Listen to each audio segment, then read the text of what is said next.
لو انتي عندك اباجوره زي دي او عند مامتك فهاتيها وتعالي هنعمل بيها فكره حصريه لاول مره على اليوتيوب، هتوفر عليكم فلوس كتير وتقدروا تستخدميها كذا استخدام. تابعي الفيديو من الاول للاخر، بجد هتطلعي منه مبسوطه جدا.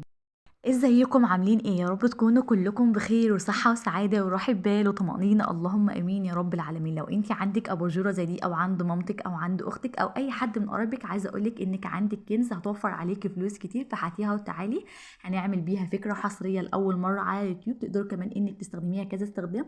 اول حاجة هنعملها في الرولات، هنتخلص من الشابو اللي كان موجود في الاباجورة ده، هنرميه في اي حتة وهنبدأ نفكك الجزء المعدن ده من بعضه، بيتفك معانا بكل سهولة تمام بالشكل اللي انتوا شايفينه. انا موضحه لكم كل حاجه ومقربه الكاميرا ليكم عشان تقدروا تنفذوا لو انتوا عندكم اباجوره زي دي في البيت تمام. عايزه اقول لكم والله بجد الفكره دي حلوه قوي، هتوفر عليكم فلوس كتيره جدا جدا جدا انك تشتريها. طبعا ما فيش بيت يخلو من الحاجه اللي احنا هنعملها دي في كل بيت.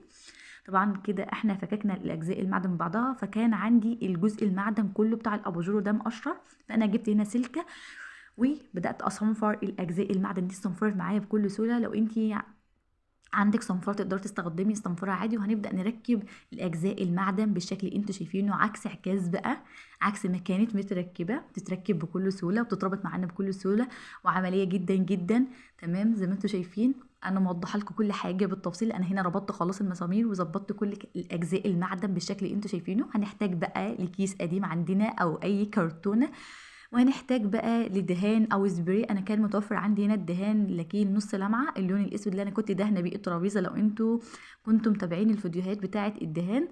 وبدات هنا ادهن الاباجوره كده بالشكل اللي انتوا شايفينه تمام.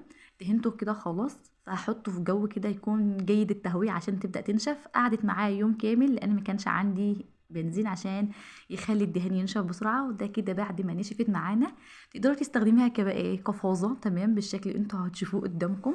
فكره حلوه قوي قوي، يعني انت حولتي كده الاباجوره القديمه اللي عندك لفازه شكلها شيك جدا ورقيق جدا وما كلفناش اي حاجه. احنا كان موجود عندنا الدهان قديم او عندك اي سبراي تقدروا تستخدميها عادي.